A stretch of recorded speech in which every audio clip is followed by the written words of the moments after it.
വചനമൊഴി December 10. വചനഭാഗം 1 തെസ്സലോനി 5:5-11, ലൂക്കായുടെ സുവിശേഷം 10:21-24. വിശുദ്ധ ലൂക്ക അറിയിച്ച നമ്മുടെ കർത്താവ് ഈശോ മിശിഹായുടെ പരിശുദ്ധ സുവിശേഷം. ആ മണിക്കൂറിൽ തന്നെ പരിശുദ്ധാത്മാവിൽ ആനന്ദിച്ച് അവൻ പറഞ്ഞു: സ്വർഗത്തിന്റെയും ഭൂമിയുടെയും നാഥനായ പിതാവേ, അവിടുത്തെ ഞാൻ സ്തുതിക്കുന്നു. എന്തെന്നാൽ അങ്ങ് ബുദ്ധിമതികളിലും വിവേകികളിലും നിന്ന് മറച്ചു വയ്ക്കുകയും ശിശുക്കൾക്ക് വെളിപ്പെടുത്തുകയും ചെയ്തു. അതേ പിതാവേ, അതായിരുന്നു അവിടുത്തെ തിരുവുള്ളം. സർവവും പിതാവെന്നെ ഏൽപ്പിച്ചിരിക്കുന്നു. പുത്രനാരെന്ന് പിതാവല്ലാതെ ആരും അറിയുന്നില്ല. പിതാവാരെന്ന് പുത്രനും പുത്രനാർക്ക് വെളിപ്പെടുത്താൻ ആഗ്രഹിക്കുന്നുവോ അവനുമല്ലാതെ മറ്റാരും അറിയുന്നില്ല. അവൻ ശിഷ്യന്മാരുടെ നേരെ തിരിഞ്ഞ് അവരോട് മാത്രമായി പറഞ്ഞു: നിങ്ങൾ കാണുന്ന കണ്ണുകൾ ഭാഗ്യമുള്ളവ.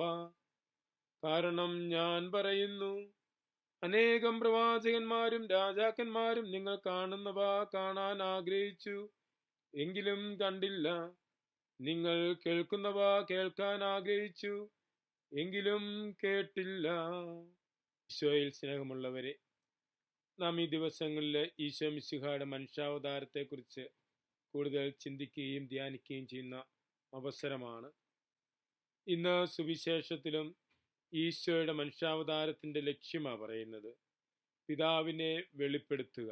ഈശോ പരിശുദ്ധാരൂപിയാൽ നിറഞ്ഞ് പിതാവിനെ മഹത്വപ്പെടുത്തുന്നു.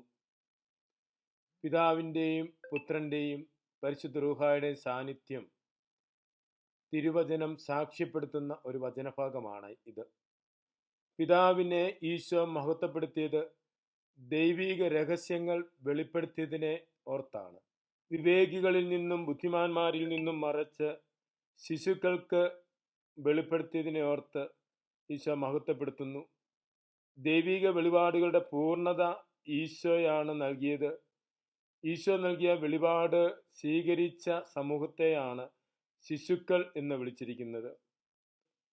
ഈശോയിലൂടെ എത്തിയ ദൈവിക വെളിപാട് അനുഭവിക്കുവാനും ഗ്രഹിക്കുവാനും കൃപ ലഭിച്ച അപ്പസ്തോല സമൂഹത്തെയാണ് ശിശുക്കൾ എന്ന് വിളിച്ചത്. അതുകൊണ്ടാണ് ഈശോ തിരിഞ്ഞ് ശിഷ്യന്മാരോട് മാത്രമായി പറയുന്നു: നിങ്ങൾ കാണുന്ന കണ്ണുകൾ ഭാഗ്യമുള്ളവ. ശിഷ്യന്മാർക്ക് ലഭിച്ച ആ ദൈവിക വെളിപാട്, അതിനെക്കുറിച്ചാണ് അവിടെ സൂചിപ്പിക്കുന്നത്.